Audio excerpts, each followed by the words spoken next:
good? Should we we're just waiting for him to join on. Should we go to cooking with Charlie so long? Or do you want We could totally go to cooking with Charlie. We can come back to serve after. Yeah, let's do that. Do that. So we've got Charlie Alves, who's an incredible producer, a friend of ours, is going to be cooking for you today. So without further ado, over to you, Charlie, for your great cook. Lockdown. And one question seems to come up every single day, even from breakfast. What's for dinner? Quick and easy rendition of my own type of cue the music. Ramen. It's a very plain and simple ramen, and there are a couple things that for me is key: attire, ingredients, drink. So first things first, a bit of refreshment.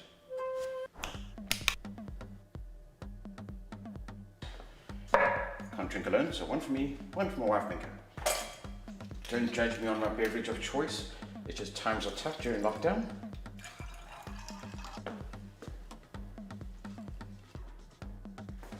The most important thing for me is the broth. Now, to make a decent broth, it takes quite a bit of time. So what I normally do when I make ribs, I boil my ribs before for about an hour and a half, cue flashback. And then from there, I keep that liquid that the ribs boiled in, stash it in the freezer or the fridge for moments like this when we need to make a ramen. And I'll show you how to clarify it later as well. Okay, the ingredients. Now recently my son did a hydroponics project. Perfect, some cabbage. Noodles, raw egg, my son's hydroponic project, fresh spring onion from the garden, pork mince. So with all these ingredients, we're basically ready to go. So let's get the broth. I'll try to clarify it a bit later. I'm going to add some garlic to that, some rosemary. How cool is this? So this is like a little spice rack, and you just got all magnets, and you just wear that on and off. Herbs to the mixture, some salt, some pepper. Wait, sip.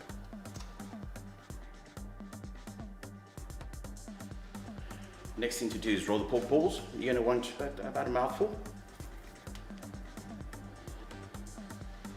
Some flour here.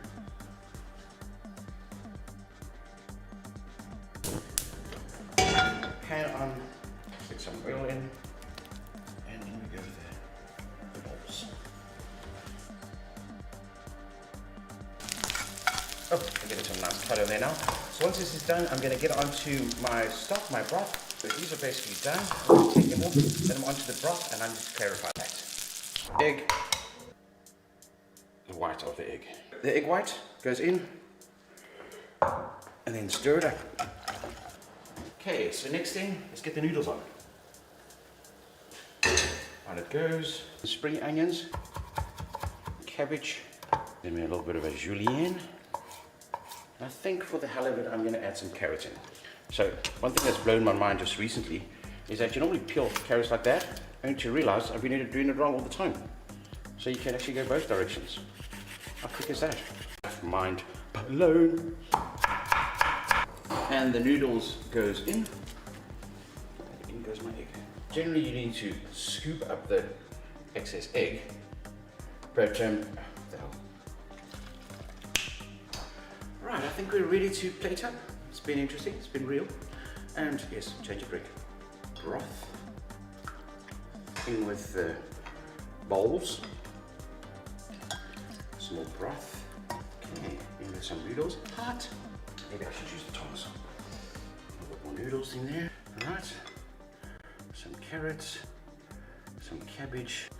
And some spring onion fresh from the garden. And the piece de resistance. Egg. Oh, just a little bit overdone, but nonetheless. That goes in there. Oh, before I continue, I think one special ingredient from the garden. Look at these bad boys. Look at that.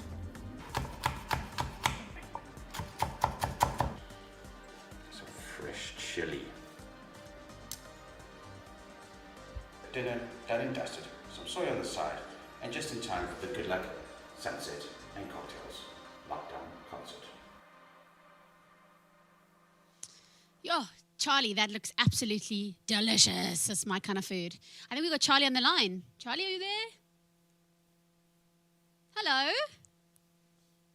Oh, wait, I think we're trying to get your audio in there, Charlie. I can see you. I can't hear you. Hello? Oh, there we are. Hello. Can you hear How are me? you? I'm good, and you, Jules? I'm super, super good. Hey, thank you so much for cooking for us today. That looked amazing and delicious. How ironic is this? That I think the first time we actually met, Yes? you cooked on my show with Did John I? O'Proudfoot on What's Your Flavor? Oh, my goodness. Remember that about was the 15 first years time. ago or so? Oh, my word. Yeah. That's wild. That's crazy. We've come a long way together, hey? Yeah, for sure. What did it taste like? Because it looked delicious. It always tastes good, man. Yeah, for Yeah. sure. Fantastic. Is cooking... By is the this way, cooking- Yes? well done for Saturday. It was awesome. Oh, thank you so much. You were tuned in. I was tuned in. Yeah, it was quite. I'm It was sure quite funny. It was quite funny with Ben disappearing, coming back into shot, and disappearing, coming back into shot. You knew what was going on, didn't you? You Yeah, totally knew what was for going sure. on. What was going on, Charlie? The lighting was not Lots good of enough. gremlins, Ben. Yeah, lots of There were gremlins. lots of gremlins, Yeah. buddy. As well, you know, you've gone through a lot of these, I'm sure. Been there, done that many times. Yeah, I think for us it was the first time experimenting, and the good news is I think we can only get better. So at least hopefully there's a reason for people to tune in again and watch the improved version of the stream. Yeah, no, for sure.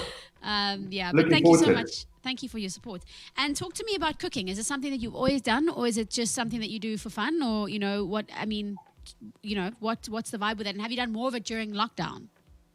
I have done quite a bit of it during lockdown, but it's just something to get my mind off because as you know, TV industry can be quite strenuous at times, and especially nowadays. Yeah. And it's the best way to just relieve some of that angst, that pressure, the stress from the TV industry. I feel you.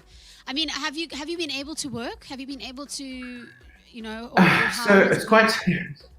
Got my puppy here, so if he starts barking, That's all good. now he's playing with the ball. Luckily, we filmed quite a bit of stuff just before lockdown happened. Yeah. So, and I've been putting some stuff together, been doing a bit of editing. But also, I mean, the TV industry is obviously going to take a huge knock. I mean, some of the broadcasters are putting out proposals, looking for new, fresh ideas and stuff like that. And I think what's happening now is that the TV industry is stealing a lot from what's happening online. All these nice, clever ways of streaming stuff and just trying to think outside the box, as much as I hate saying that. But think Yeah. outside of the box and try to think of cool ideas just to keep things going. Sure.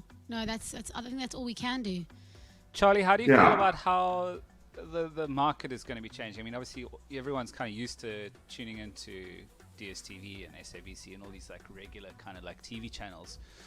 Do you think that everyone's now going to like kind of, when lockdown lifts and we kind of go back to, I don't want to dare I say our normal lives, but, we're going to revert to our old sort of ways of, because obviously the amount of content that's been consumed over this period has been astronomical. So people have kind of run out of stuff to watch on TV and then have turned to the internet and all these, like shows like this and the live streaming concerts. Do you think people are going to, like moving forward, be more open to interacting with media on the internet? Oh, for sure, without a doubt. I mean, and I think it's something that was due, because I think a lot of people, as much as I hate to say this, because that's a sort of industry that we are in, that a lot of people were looking for alternative ways of getting their entertainment fix, essentially. But I think it's as like when the writers' strike happened in the States. I mean, all the survivors and stuff came out like that, and everything just shifted. So I think it's going to be the same situation again. Now we're going to see a whole shift, and I think I mean, the TV industry is so huge. So without a doubt, I think it will bounce back. It's going to take a while.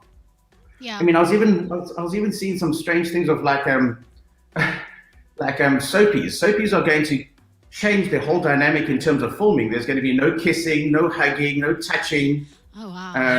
They're going to have to shoot things cleverly so they don't look like they're standing so far from each other. What juiciness is left then, Yeah. So I think That's crazy. I think the TV industry will definitely jump back, bounce back, and I think it's going to be a nice combination, nice merge of online and broadcast. It's finally going to merge, and they get probably steal each other's ideas and work together and just come up with some cool content.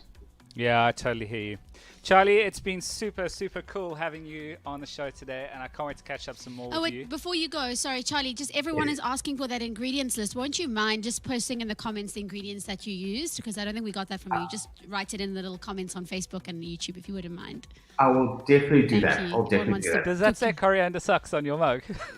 It does. I love it. Fans on your page. I love coriander. That's one of the things that I'm actually allergic to it. So as soon as I eat something with coriander, I just start going pale, and that's not cool. No. Yeah. Hey, listen, your ramen that you made today looked Delicious. incredible. We're I gonna can't try. wait to recreate it. It's actually Fantastic. I'll definitely post the. Is it? Yeah. No, I'll definitely post the ingredients, and it's a quick and easy thing to do, man. It's at times when we're eating more leftovers than anything else. We're trying to consume everything that's left in the fridge. Exactly. Thank you so much, Charlie. You've been amazing. Thanks, guys. Thank you for being on the show. Ladies and gentlemen, that was Charlie Alves, or Alves. I don't know how I actually pronounce it. I probably should learn.